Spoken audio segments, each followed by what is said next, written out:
사랑하는 성도 여러분, 뜨거운 한여름을 지나고 있고요. 이제 7월 마지막 주일입니다. 다 같이 찬송 부르시면서 하나님께 나아갑시다.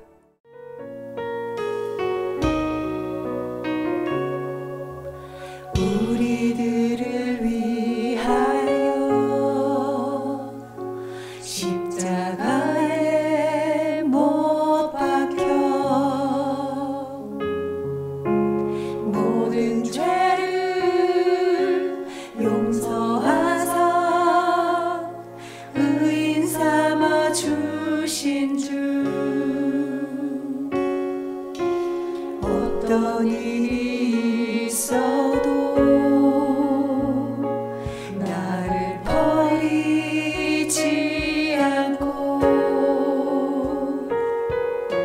죽기까지 사랑하신 나의 귀한 예수님, 내 마음의 한 자리 가장 귀한 그 자리 주 오셔서 앉으소서. 주님만 나의 몸에 내 마음의 한 자리 가장 귀한 그 자리 주 오셔서 다스리소서. 주님만 나의 영광, 주 오셔서 다스리소서. 주님만 나의 영광.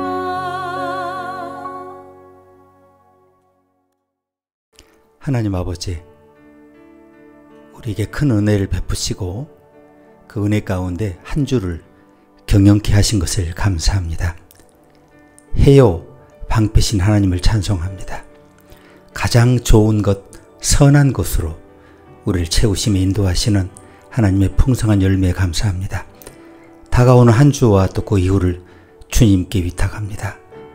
오늘 예배 가운데 하나님의 영광의 임재를 허락하시고 하나님의 그 풍성한 그 무거운 거룩한 영적 무게를 우리 인생이 찬송 부르며 감당하며 하늘나라의 그 거대한 실체를 이 땅에 내 삶에 해석하며 구현해내며 또 확장할 수 있도록 우리를 거룩한 곳에 사용하시며 인도하여 주시옵소서. 예수님의 이름으로 기도합니다. 아멘.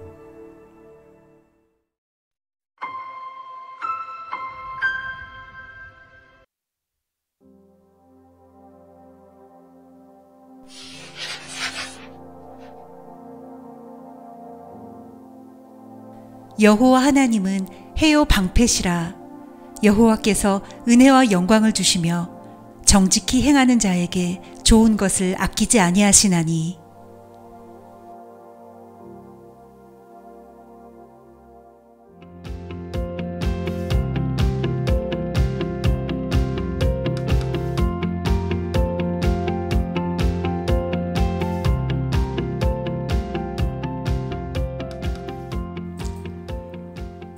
여호와 하나님은 해요 방패시라. 여호와께서 은혜와 영광을 주시며 정직히 행하는 자에게 좋은 것을 아끼지 아니하시나니, 이 말씀을 가지고 함께 은혜를 나누기를 원합니다. 성전에 이르기 전에 이미 기력이 다한 순례자들이 많지 않았겠습니까? 예루살렘은 해발 700m에 이르는 곳이니까 거기까지 오느라고 얼마나 힘들었겠습니까? 자, 그러나 이 순례자들이 붙든 약속은 너무나 선명했어요. 너무나 명료했습니다. 짧았지만 그것은 너무나 선명한 약속이었는데 다음 5가지로 요약할 수 있겠습니다. 오늘 시편 기자가 붙든 하나님의 말씀은 해요 방패며 은혜와 영광 그리고 좋은 것. 이 5가지가 전부 은혜에 대한 설명인데 그래서 저는 오겹 은혜라고 오늘 말씀을 정의를 내렸습니다. 자, 이 5가지가 우리 다가오는 한 주 그 이후를 정말 심장에 고동치게 만드는 것 같아요. 이제 그 하나님이 펼치실 5가지 선물을 본문 안에서 우리 차례로 살펴보겠습니다. 첫 번째는 해입니다. 해. 자, 우리의 인생은 언제나 빛으로 시작이 되죠. 창조주 하나님께서 이 세상을 여실 때 첫 장면이 뭐였습니까? 빛이 있으라는 하나님의 선언이었습니다. 이게 어둠을 물리친 단순한 조명이 아니라 혼돈 한복판에 질서를 새겨 놓으신 하나님의 개입, 하나님의 개입을 의미합니다. 그 뒤를 이어서 하나님은 매일 새벽에 어김없이 동쪽 하늘을 찢고 태양으로 나타나십니다. 자, 그 하나님의 이 창조 질서에 대한 개입은 오늘 매일 아침 떠오르는 태양의 은유를 통해서 우리 삶에 개입하신다라고 하는 것이 너무나 분명합니다. 여전히 하나님의 창조의 개입은 여전히 유효하고요. 그래서 이 새벽의 첫 줄기 햇살이 그렇게 우리 영혼을 깊이 비추고 우리 삶에 그렇게 좋은 겁니다. 그래서 그것이 우리 삶에 이렇게 말씀하지 않습니까? 하나님이 오늘도 우주를 그리고 여러분의 삶을 리셋하셨다. 새로 시작하는 겁니다. 그런가 하면 하나님은 손전등 방식으로 인도하십니다. 하나님은 결코 탐조등만으로 우리를 인도하지는 않으시고요. 대신 손전등처럼 발밑을 비추시는 방식으로 우리 인도하시죠.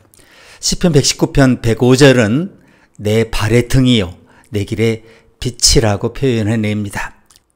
그러나 하나님은 결코 탐조등으로 인생 전체를 비추지 않으십니다.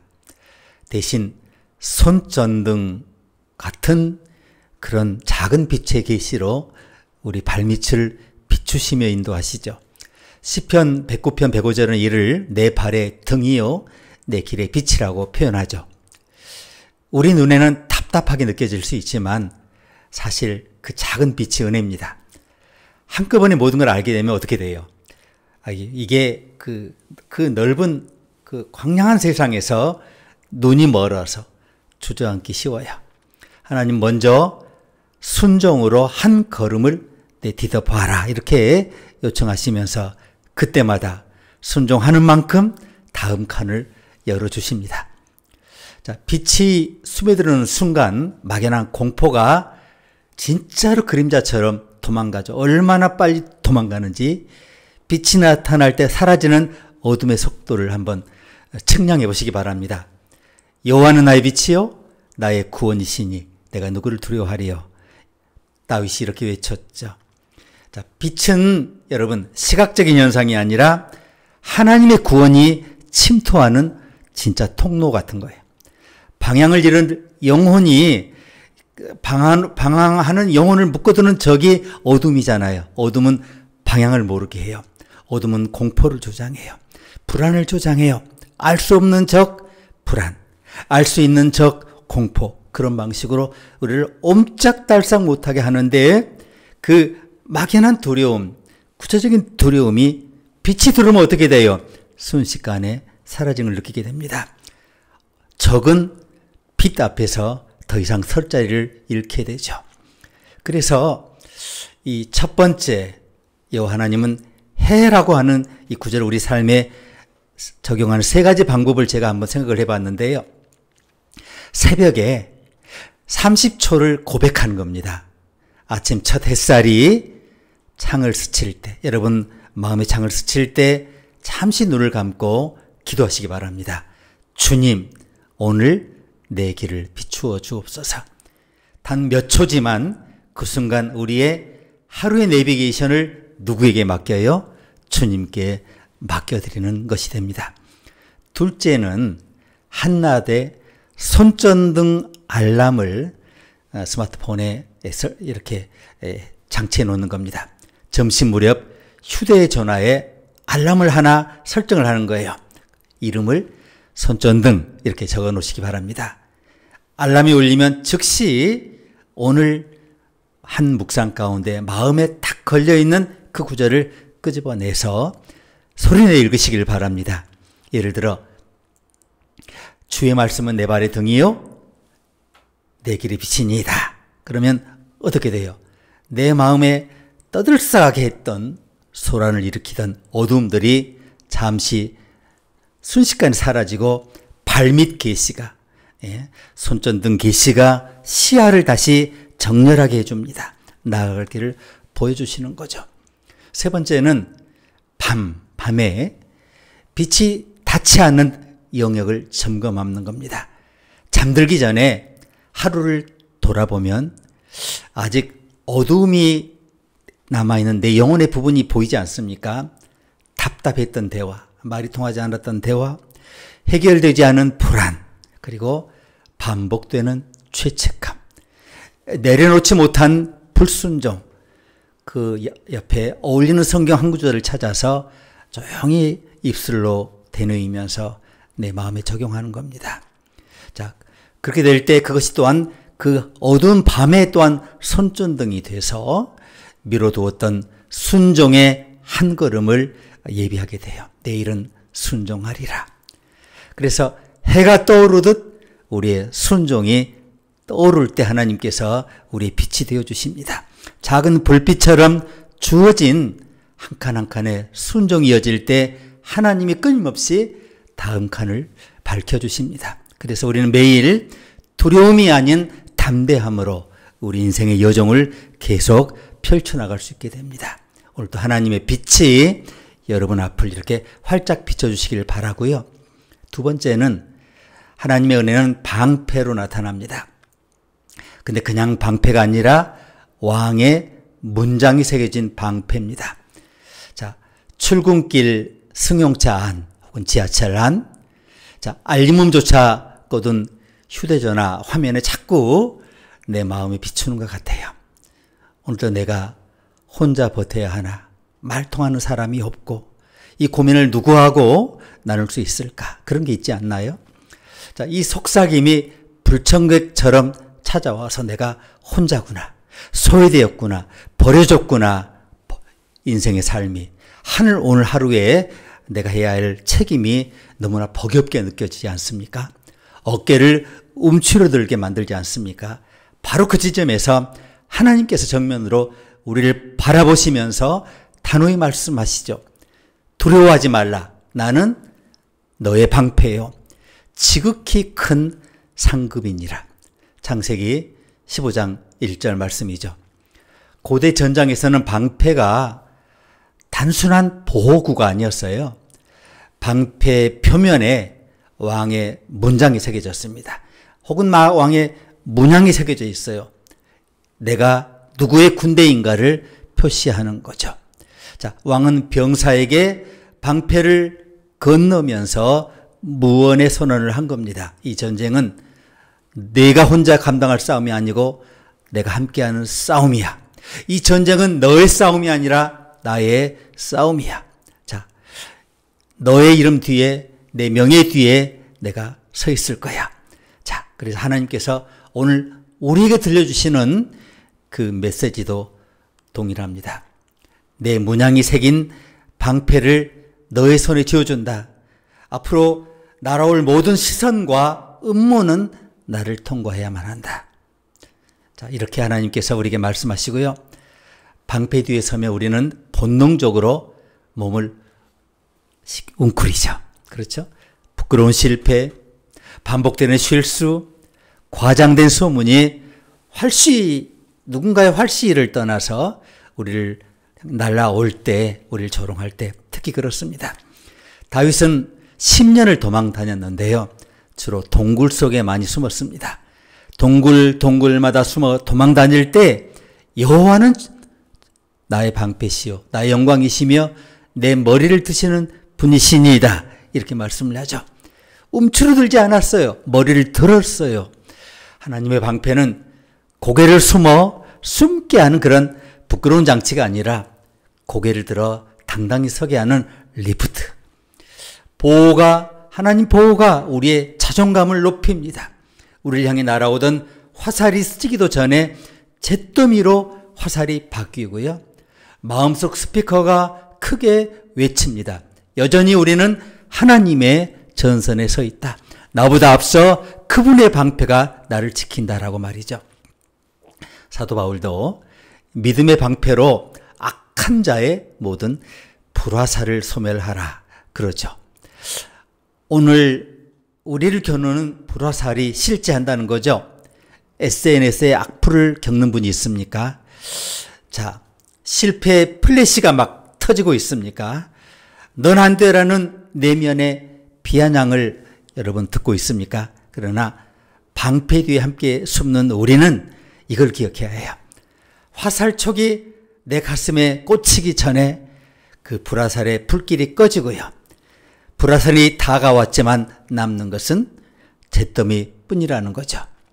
그마저도 내 자리는 왕의 전장터였다라는 증거가 되죠. 나는 왕의 싸움에 참여했고 왕의 군대로 승전했다는 그 흔적이 남습니다. 어떤 불화살도 우리 소속을 확인해주는 스탬프 이상의 역할을 못한다는 거죠. 나를 무너뜨릴 수가 없어요. 그래서 여호와는 방패시라고 하는 이것을 우리의 삶에 적용하는 방법이 뭘까 한번 묵상해 봤는데 세 가지를 제가 제안을 하는데, 자, 기쁨, 피로, 두려움, 올라갈 때가 있고 내려갈 때가 있고, 우리가 마치 병원에 입원하면 보는 심장 운동 그래프, 심전도처럼, 그렇죠. 자, 하루가 저물기 전에 노트를 펼쳐서 그날의 기쁨 한 장면, 가장 피로했던 순간 한 순간, 가장 두려워했던 한 가지 이유를 적는 겁니다. 그러면 뭐가 돼요? 삼행시가 되죠. 그러면은 방패 표면에 새겨진 미세한 글킴 같은 기록이 됩니다. 곧 마음의 균열을 계속 적어 놓으면, 그걸 계속 읽다 보면 균열을 발견하게 돼요. 이 균열은 즉시 뭘로 닦아내야 돼? 기도의 광택제로 닦아내면 됩니다. 그리고 다시 왕의 방패가 빛나게 하는 겁니다. 두 번째 제가 제안을 드리는 것은 3번의 방패 선언을 한번 해보는 겁니다. 어떤 방식으로요? 호흡으로. 긴 호흡, 긴 내뱉는 호흡. 두려움이 갑자기 밀려올 때 숨을 깊이 들이쉬어요. 성령을 호흡하는 겁니다. 성령을 느낌으로 호흡하는 겁니다. 그리고 천천히 숨을 내뱉으며 선언하는 겁니다. 첫 번째 호흡이, 호흡을 할 때마다 뭐라고 선언하냐면, 주님, 우리의 방패가 되어 주시옵소서. 이렇게 선언하는 겁니다. 그러면은 첫 번째 호흡이 불안을 잠재우고요. 두 번째 호흡에서 불화살의 불씨를 꺼트리고요. 세 번째 호흡에서 내 앞에 방패에 새겨진 우리 왕중왕의 문장을 확인하는 겁니다. 이렇게 호흡하는데 1분도 안 걸리겠죠. 아마 30초면 충분할지도 몰라요. 하지만 전장의 공기를 완전히 승전의 공기로 바꿔놓을 수 있습니다.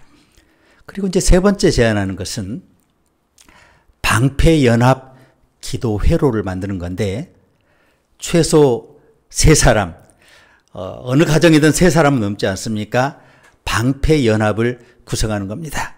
자, 모임 때, 저녁 때 성경 읽기 모임 가정마다 하시지 않습니까? 성경을 돌아가면서 읽고 적용하고 함께 기도하는 거 하시죠? 자, 그럴 때 이번 주에 혹은 오늘 맞은 불화살을 솔직히 나누고, 그리고 2사람이 동시에 방패 기도록을 덮어주는 겁니다. 닦아내는 겁니다. 2-3사람이 예수 이름 모일 때 그곳에 이미 하늘의 방패벽이 구축되어 있어요. 그래서 이렇게 함께 방패로 서 있는 경험이, 왕의 병사는 결코 혼자 방어하지 않는다는 것을 확신을 줘요. 그래서 오늘도 우리가 지나는 회의실, 병원, 교실, 공사 현장, 또 그곳이 어디이든 간에 그곳은 영적 전선입니다. 그곳이 어떤 곳이든 여러분 두려워할 필요가 없어요. 창세기 15장 1절의 약속처럼 하나님께서 우리의 방패가 돼서 앞장서십니다. 시편 3편 3절처럼 그분은 우리의 머리를 들게 하시는 분이죠. 에베소서 6장 16절처럼 믿음의 방패는 모든 불화살을 소멸합니다. 여호와 하나님 해요 방패시라. 정직히 행하는 자에게 모든 좋은 것을 아끼지 아니하시리라. 세 번째, 오늘 하나님의 은혜는 글자 그대로 은혜로 나타납니다. 은혜가 뭐냐면 값없이 주어진 새 신분을 말하는데, 출근길마다 우리가 회사를 다닌다고 하면 내 존재를 설명해 줄 자료들이 속속 도착하죠. 데이터가 도착합니다. 문서가 도착합니다. 주로 숫자죠. 주로 지표죠. 주로 통계죠. 그래프죠. 건강검진 수치, 통장 잔액, SNS 팔로워 수, 나는 얼마나 쓸모있는 사람인가라는 평가표가 매 순간 손바닥 위에서 반짝거리죠. 근데 바로 그 자리, 그 계산 소음이 가장 큰 그곳에서 하나님께서 조용히 몸을 낮추어 우리에게 다가오십니다. 그리고 들려주십니다. 너희가 그 은혜로 말미암아 구원을 받았으니 이것은 하나님의 선물이라. 로마서 5장 8절은 우리가 아직 죄인 되었을 때 그리스도께서 우리를 위하여 죽으셨다라고 선언하시죠. 높으신 분이 자리를 낮추어, 오히려 더 낮추어 손을 내미신 사건, 그게 은혜라는 거죠. 왕이 구걸하는 죄인의 무릎 앞까지 내려오셔서 오히려 무릎 꿇고 손을 잡아 일으키신 사건이라는 거죠. 이것이 도덕적 박애겠습니까? 단순한 동정이겠습니까? 아니죠. 지위 역전이죠. 여러분, 이런 사건을 세상에서 보신 적이 있습니까? 우리는 더 이상 불청객이 아니라 그분 가족이라는 거죠. 양자라는 거죠. 상속자라는 거죠. 에베소 성도들은 할례냐 무할례냐, 율법을 얼마나 지켰냐, 이 같은 지표에 굉장히 흔들렸던 사람들이었어요. 우리도 다르지 않죠. 자격, 여러분 좋아하는 학벌, 스펙, 팔로워 수, 하지만 은혜는 이 모든 계산표를 찢어버리라고 외치죠. 우리는 성취가 아니라 관계로 하나님 앞에 섭니다. 스스로 쌓은 점수 대신에 예수의 십자가 점수가 우리 이름 옆에 이식되었습니다. 점수판은 사라지고 새 신분증이 손에 쥐어졌어요. 그 신분증에 찍혀 있어요. 하나님의 자녀, 값을 다 지불했어. 많은 이가 그런데 이 은혜를 무죄한 면죄부로 오해를 하죠. 디도서 2장 12절은 은혜가 불경건을 버리게 한다라고 분명히 명시합니다. 은혜는 무릎을 꿇린 뒤 일으켜 세워서 다시는 옛자리로 돌아가지 않도록 성령의 가르침으로 우리를 일으켜 세우십니다. 은혜의 교실에는 채찍이 없어 대신에 십자가가 걸려 있어요. 벌점 대신에 포옹하는 사진이 걸려 있어요. 그렇지만 수업 목표는 분명합니다. 하나님의 백성이 열심히 선한 일을 하게 하려 함이라. 자, 이 단계에서 우리가 각인할 은혜 습관 3단계를 제안하는데, 자격 없음 감사일기. 하루가 저물기 전에 노트를 펴서 받을 자격이 없는데 받은 것을 3줄로 써보는 겁니다. 오늘 공짜로 받은 물 한 잔. 이해받기 어려운 내 말을 끝까지 들어준 나의 동료, 또 그 어떤 사람, 또 나의 실패를 덮어준 말씀 한 구절 적고 나면 주님 이 모든 것을 선물로 주시니 감사합니다 라고 작은 소리로 고백하는 거죠. 그리고 이제 복음서식의 은혜 대화 맞춤 기도라는 것을 또 제안해 보고 싶은데, 복음서에서 예수께서 죄인에게 건네신 한 문장이 있죠. 이걸 바꿔 읽는 거예요. 예를 들어 동이나 내 죄사함을 받았느니라. 이 문장을 오늘 하루 가장 두려웠던 순간에 대입해서 아무개야 아무개야 내 죄사함을 받았느니라라고 선포하는 겁니다. 자, 이 은혜의 구절이 과거 사건뿐 아니라 현재 사건이 되도록 자, 우리 마음에 새기는 겁니다. 자, 은혜 거울 이런 제안도 있는데 은혜 거울 관계 리셋 이렇게 제가 이름을 붙여봤는데 하루 종일 마음에 걸린 인물들이 않습니까? 걸러지지 않은 인물들이 있어요. 자, 비난하거나 나를 시기했던 얼굴이 떠오르면 주님, 내가 받은 값없음의 표식을 이 사람에게 붙이겠습니다. 라고 중보하는 거예요. 손을 이렇게 내밀어서. 자, 내면에서 계산기 버튼을 눌러서 빚을 적어 내려가려 할 때마다 선물이라는 스티커를 딱 붙이는 겁니다. 자, 그래서 은혜는 나에게 멈추지 않고 반드시 이 사람에게도 흐르며, 자, 계산표의 문화를 해체하는 그런 것이다. 라고 선언하는 겁니다. 결국 우리는 값없이 주어진 새 신분을 입었어요. 스펙도 점수도 아닌 십자가 속으로 숨겨져서 하나님의 가족으로 다시 태어난 겁니다. 그러니 오늘도 여러분 어깨를 펴고 걸어가시기 바랍니다. 머리 위에 자격 없음 대신에 자녀라는 왕관이 씌워져 있고요. 손에는 계산표 대신에 선물 상자가 들려 있어요. 구원을 주시는 하나님의 은혜가 모든 사람에게 나타나시니 우리로 경건하게 살게 하려 함이라. 디도서 2장 말씀이죠. 오늘 은혜는 또 영광으로 나타난다라고 분명히 말씀을 하죠. 이 영광이 뭐냐면 우리가 살아가는 존재의 공기를 바꾸는 엄청난 무게를 말합니다. 자, 히브리어 영광, 카보드라는 단어인데 본래 무겁다라는 단어에서 파생되었어요.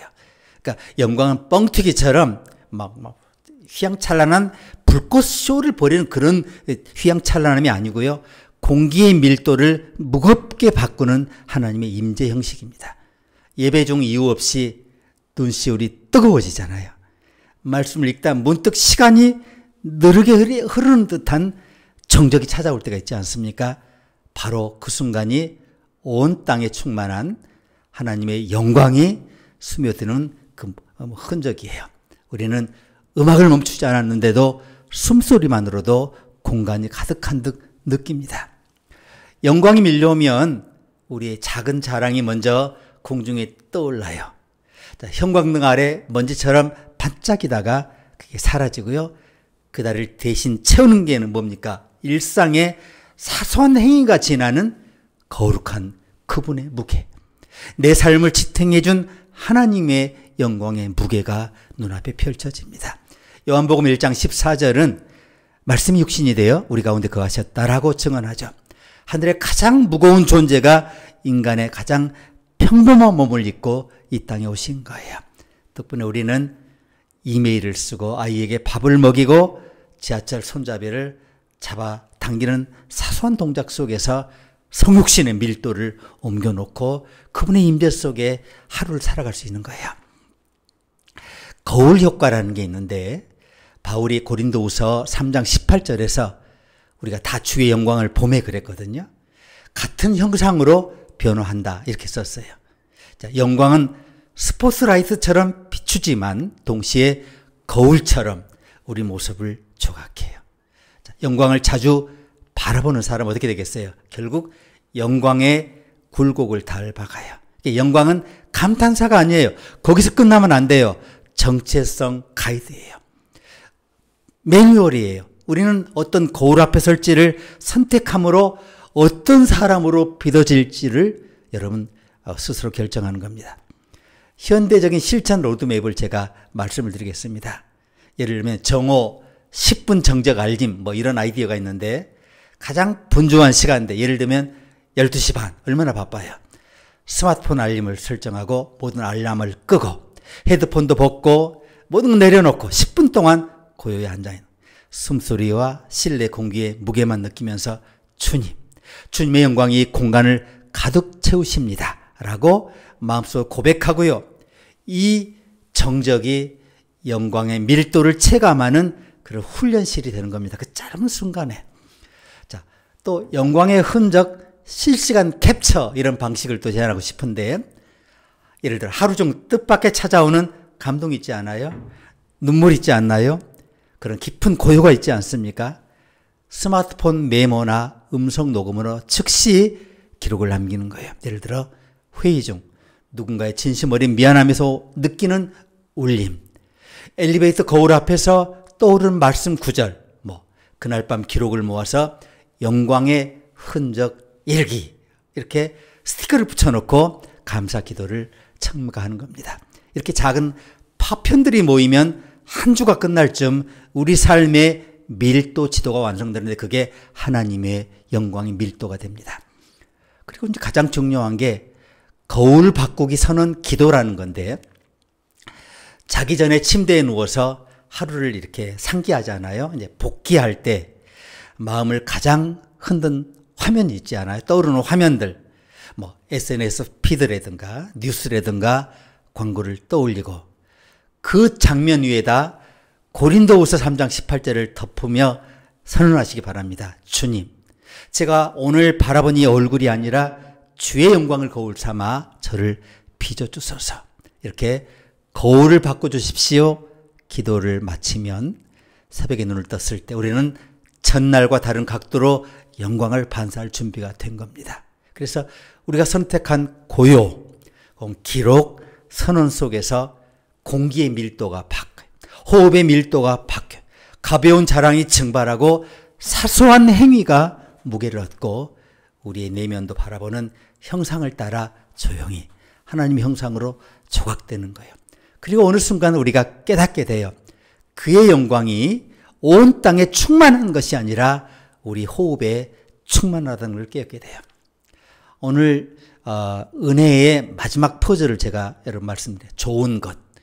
오늘 모든 좋은 것을 우리에게 주신다라고 하시지 않아요? 이 좋은 것이 뭐냐면 우리 앞에 흐르면서 채워지는 그분의 선하심을 말하는데, 창세기 첫 장면에서 하나님이 매 창조 막바지마다 보시기 좋았다라고 선언을 하셨죠. 그 히브리어 단어 좋았다, 토부인데 시간이 지나며 퇴색한 과거형 그런 그 문법이 아니에요. 약속의 강물처럼 계속 흐르면서 오늘 현재형으로 우리 삶을 적십니다.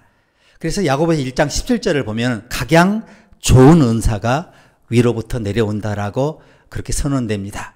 자, 창조 첫 주간에 터뜨리신 그분의 선함이 그 옛 창조로 끝난 게 아니고 여전히 현재형으로 하강 중이라는 의미예요. 우리는 태초에 좋다로 그렇게 이해하시면 안 돼요. 매일 새로 고여드는 그 좋음의 항아리 안에서 숨쉬고 있는 겁니다. 자,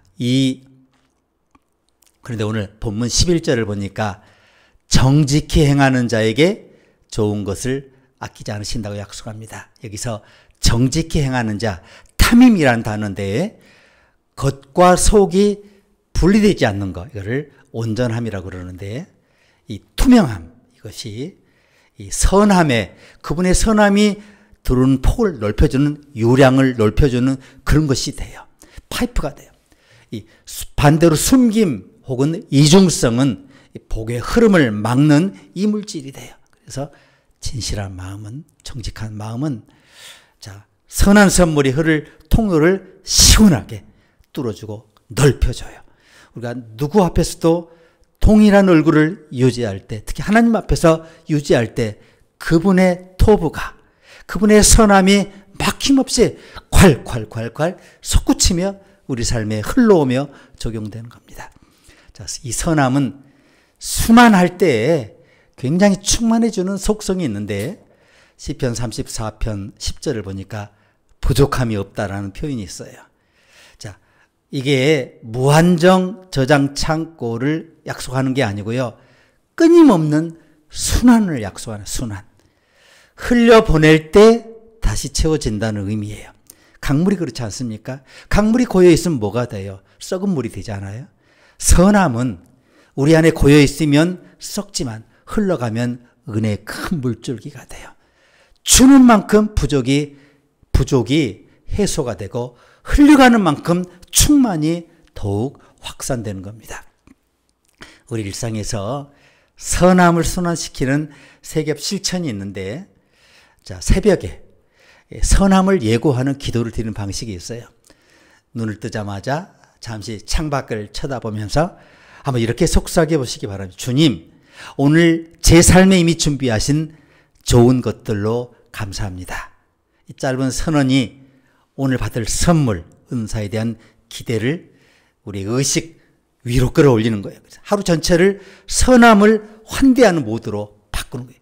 그분의 선하심을 풍족히 하나 놓치지 않고 다 받는 모드로 전환하는 겁니다.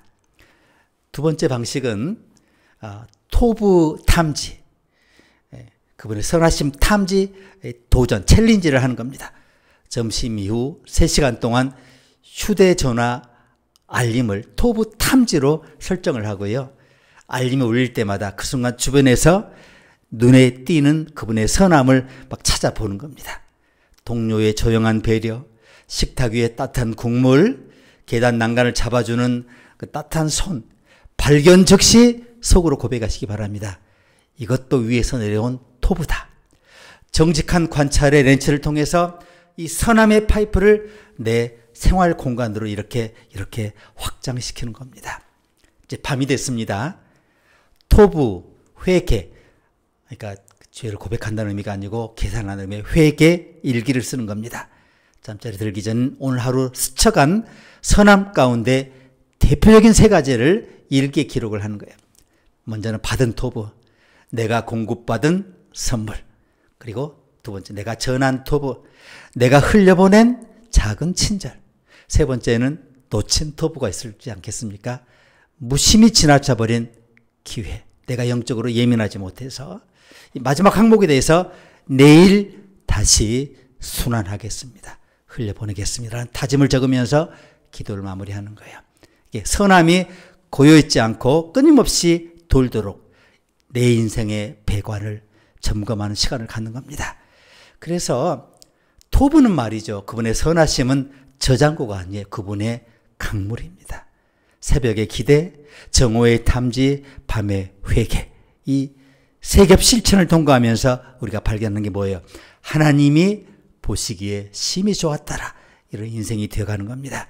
그 선함이 오늘 우리 호흡, 우리 발걸음, 우리 관계 속으로 흘러와서 우리가 겪는 모든 결핍을, 부족함을 충만으로 바꿔주십니다. 그리고 이 강물이 흘러가는 곳마다 또 다른 생명이 반드시 피어난다는 사실을 여러분 확인해 보실 수 있기를 바랍니다. 마지막 짧은 결론을 드립니다. 하나님은 태양으로 방향을 비추시고 방패로 마음을 지키시고 은혜로 신분을 새로 세우시고 영광으로 존재를 안정시켜 주시며 선함으로 하루를 충만케 하십니다. 이 5겹 은혜의 선물이 오늘도 우리 내면의 기후를 바꿀 뿐만 아니라 우리 외적인 모든 환경을 하나님의 선하심으로 바꾸며 그 충만함을 누리며 그 열매를 누리며 전달하는, 순환시키는 여러분의 삶이 되시기를 주님의 이름으로 축복합니다. 하나님 말씀 오늘 이렇게 풍족히 내려주신 것을 감사합니다. 이 삶을 이 진리를 들을 귀를 주신 것을 감사합니다. 성령께서 들려주셨으니 이 말씀을 이제 우리가 함께 해석해 나가기를 원합니다. 나의 삶으로, 고백으로, 크고 작은 실천으로 해석해 내기를 원합니다. 하나님 말씀이 성령을 통해 함께 우리 믿음의 성도들이 모여 방패의 기도줄이 돼서 함께 하나님의 말씀을 해석해 나가는 하나님 은혜의 해석의 공동체가 되어 가도록 오늘 함께 예배에 참여한 우리 모두를 인도하시며 축복하여 주시옵소서. 예수님의 이름으로 기도합니다.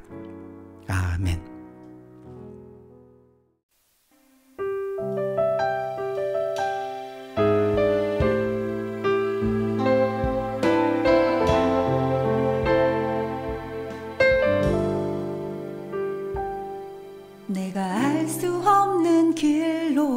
내가 갈 수 없는 길로, 가장 좋은 길로 날 인도하시네. 하시네. 내가 할 수 없는 일도 나의 주가 이루시네. 가장 좋은 것을 주시는 하나님, 내 생각보다 내 계획보다 더 좋은 것을 주시는 주님, 내 기도보다 내 소망보다 더 좋은 것을 주시는 주님.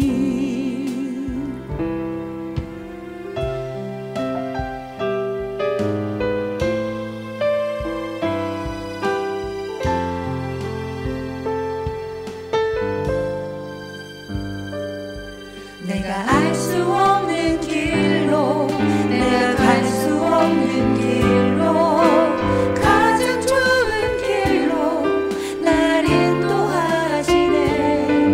내가 할 수 없는 일도 나의 주가 이루시네. 가장 좋은 것을 주시는 하나님, 나의 지혜로 나의 힘으로 다 할 수 없는 일이라 해도 주의 지혜로 주 능력으로 더 좋은 것을 내게 주시네. 내가 알 수 없는 길로, 내가 갈 수 없는 길로, 가장 좋은 길로 날 인도하시네. 내가 할 수 없는 일도 나의 주가 이루시네. 가장 좋은 것을 주시는 하나님,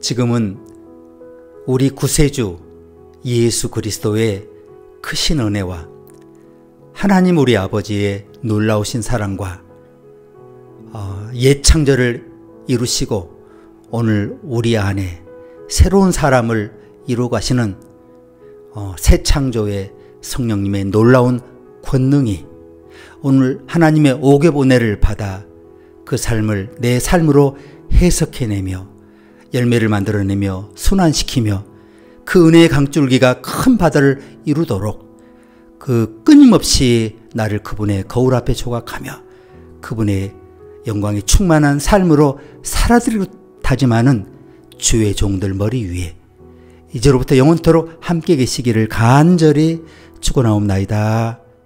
아멘.